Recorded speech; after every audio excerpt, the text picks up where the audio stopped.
Episode start होता है और हम देखते हैं कि जब प्रिंसेस जून ली से पूछती है कि तो तुम यहाँ क्या करने आए हो, तो जून ली प्रिंसेस से पूछता है कि क्या तुम्हारे पास कोई मेडिकल नॉलेज है। तो ये सुनकर प्रिंसेस समझ जाती है कि वो अपने बॉडी की पॉइजन को ठीक करना चाहता है और इसीलिए वो ये उससे पूछ रहा है। तो वो कहती है कि मैं ज्यादा तो नहीं जानती, लेकिन मैं इतना बोल सकती हूँ कि तुम्हारी बॉडी में जो पॉइजन है उसका इलाज मेरे अलावा कोई नहीं कर सकता। तो तुम जरूर इसीलिए मुझसे मिलने आए हो, वरना तुम आधी रात में मुझसे मिलने कभी नहीं आते। तो वो सोचता है कि वो कितनी स्मार्ट है जो ये अंदाजा लगा लिया कि मैं यहाँ क्यों आया हूँ। फिर वो उसको कहता है कि अगर तुम मेरी बॉडी के पॉइजन को निकाल सकती हो तो तुम मुझे भी ठीक कर दो। जिस पर प्रिंसेस कहती है कि लेकिन मुझे तुम्हारे पॉइजन का इलाज करके क्या मिलेगा, और वैसे भी तुम्हें मुझसे दुश्मनी है और इस पॉइजन की वजह से तुम कुछ ही दिनों में मर जाओगे। तो क्या मेरे लिए ये अच्छी बात नहीं कि मेरा एक दुश्मन कम हो जाएगा। तो मैं तुम्हारी इलाज करने की बेवकूफ़ी नहीं करूँगी। तो जून ली सोचता है कि सारी दुनिया को ये लड़की एक मूर्ख लगती है, लेकिन ये असल में काफी चालाक है। फिर वो उसे डराते हुए कहता है कि अगर मैं चाहूँ तो मैं तुम्हें अभी मार सकता हूँ।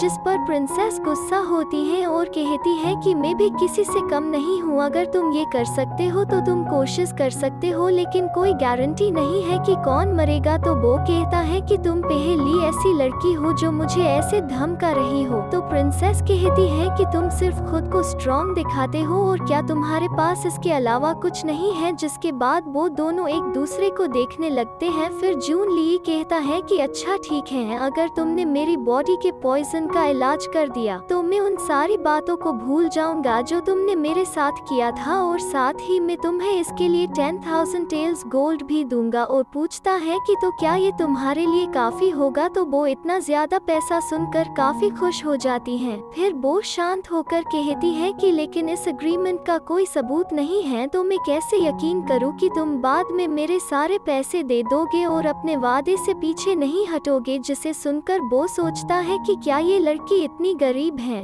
जिसके बाद वो अपना जेड टोकन उसे देता है और कहता है कि ये मेरा पर्सनल जेड टोकन है, तो अब तुम चिंता मत करो कि मैं अपने वादे से मुकर जाऊंगा। जिसके बाद प्रिंसेस उसका इलाज करने के लिए मान जाती है। जिसके बाद जून ली कहता है कि और याद रखना, अगर तुमने इस जेड टोकन के साथ कुछ किया तो मैं एक वादे को पूरा नहीं करूंगा। जिस पर प्रिंसेस कहती है कि मैं समझ गई। फिर जून ली उसके पास जाकर कहता है कि इससे पहले कि तुम मेरे बॉडी के पॉइजन का इलाज करो, बेहतर होगा कि तुम ना मरो। जिस पर प्रिंसेस कहती है कि तुम इसके लिए चिंता मत करो। तो जून ली कहता है कि वो लोग यहाँ जल्दी आ रहे हैं। जिसे सुनकर प्रिंसेस को कुछ समझ में नहीं आता। तो वो पूछती है कि तुम क्या कह रहे हो। तो जून ली कहता है कि तुमने आज मैन हॉल में जिन लिंग राष्ट्र का अपमान किया था, तो वो तुमसे बदला लेने के लिए आ रहे हैं। तो ये सुनकर प्रिंसेस सोचने लगती है कि ज़ियर अभी यहाँ नहीं है, तो मैं इतनी जल्दी कपड़े नहीं पहन सकती, और भले ही मैं फाइट में अच्छी हूँ, लेकिन मैं बिना कपड़े के फाइट नहीं कर सकती। फिर वो जून ली से कहती है कि तुम्हें पता होगा कि मैं अकेली ऐसी हूँ जो तुम्हारी बॉडी में से उस पॉइजन को निकाल सकती हूँ, और अगर मैं मर गई तो कोई भी तुम्हें बचा नहीं पाएगा। तो क्या तुम मेरी मदद नहीं करोगे। तो जून ली कहता है कि क्या तुमने अभी ये नहीं कहा था कि तुम किसी से कम नहीं। तो वो भोली बनते हुए कहती है कि तुमने कुछ गलत सुना होगा, मैं तो सिर्फ एक कमजोर लड़की हूँ। जिसके बाद वो बाहर निकलकर एक कपड़ा लपेट लेती है, जिसे देखकर जून ली कहता है कि तुम बहुत बेशरम हो। तो प्रिंसेस कहती है कि तुम भी कुछ कम नहीं हो, क्योंकि तुम भी मेरे रूम में इतनी रात को घुस आए हो, तो तुम मुझसे भी ज्यादा बेशरम हो। तो जून ली उसे देखने लगता है। तो प्रिंसेस कहती है कि अगर मैं मर गई तो तुम्हें भी मरने से कोई नहीं बचा सकता, क्योंकि मैं ही हूँ जो तुम्हें ठीक कर सकती हूँ। तो तुम्हें मेरे लिए ना सही पर अपने लिए मुझे बचाना चाहिए। तो जून ली उसे बचाने के लिए मान जाता है और उससे पूछता है कि तो क्या तुमने कपड़े ठीक से पहन लिया। और कहता है कि मैं फिलहाल तुम्हें बचा रहा हूँ, लेकिन अगर तुम मुझे ठीक नहीं कर पाए तो मैं तुम्हें नहीं छोड़ूंगा। जिस पर प्रिंसेस उसे चिंता ना करने को कहता है और उसे बस आगे देखने को कहता है। जिसके बाद जून ली उसे गोद में उठा लेता है और उसे छत के ऊपर ले जाता है, जहाँ वो दोनों उन असासिन को देखने लगते हैं। तो तभी प्रिंसेस अपने बालों से फ्लावर पिन्स निकालती है और वो जून ली को देते हुए कहती है कि मैं जानती हूँ कि तुम बहुत स्किलफुल हो तो क्या तुम उन्हें मारने के लिए इन फ्लावर पिन्स यूज कर सकते हो? जिस पर जून ली उन असैसिन को देखकर कहता है कि ये सभी ट्रेन्ड असैसिन्स हैं, तो क्या तुम सच में उन पर ये फ्लावर पिन्स का यूज करना चाहती हो? तो प्रिंसेस कहती है कि तुम चिंता मत करो, ये उनके लिए काफी होंगे क्योंकि मैं ह्यूमन बॉडी की सभी प्रेशर पॉइंट्स को जानती हूँ। तो तुम सिर्फ मेरी बात सुनो और इन फ्लावर पिन्स को उनके क्रिटिकल प्रेशर पॉइंट्स पर मारना। और क्या हुआ अगर वो ज्यादा है तो मेरे पास भी बहुत फ्लावर पिन्स हैं और वैसे भी तुम जैसे स्किलफुल आदमी के लिए ये फ्लावर पिन्स का यूज करके उन्हें मारना कोई बड़ी बात नहीं होगी। जिसके बाद जून ली उन फ्लावर पिन्स को ले लेता है और प्रिंसेस से कहता है कि अच्छा होगा कि तुम इसमें पूरी कॉन्फिडेंट रहो, नहीं तो अगर तुमने उन्हें सिर्फ अलर्ट कर दिया तो मैं तुम्हारी परवाह नहीं करूँगा। जिस पर प्रिंसेस उसे थोड़ा रुकने को कहती है और उसे बस देखने को कहती है। जिसके बाद वो उनमें से कुछ लोगों के प्रेशर पॉइंट्स बताती है तो जून ली तुरंत उस फ्लावर पिन्स से उन प्रेशर पॉइंट्स पर मारता है, जिससे 4 लोग वहीं पर मर जाते हैं, जिससे बाकी के लोग काफी डर जाते हैं और जिसने भी हमला किया है उन्हें सामने आने को कहते हैं। तो ये देखकर जून ली सोचता है कि ये लड़की इतनी सिंपल नहीं है जितनी कि वो दिखती है। तो क्या वो इतने सालों से सिर्फ मूर्ख बनने का नाटक कर रही थी? और यहीं पर ये एपिसोड खत्म होता है। और वीडियो पसंद आई हो तो वीडियो को लाइक करें और वीडियो कैसी लगी कमेंट करें। और अगर आपने अभी तक चैनल को सब्सक्राइब नहीं किया है तो जल्दी से सब्सक्राइब कर दो और बेल आइकॉन को प्रेस कर दो ताकि आपको हमारी वीडियो मिलती रहे।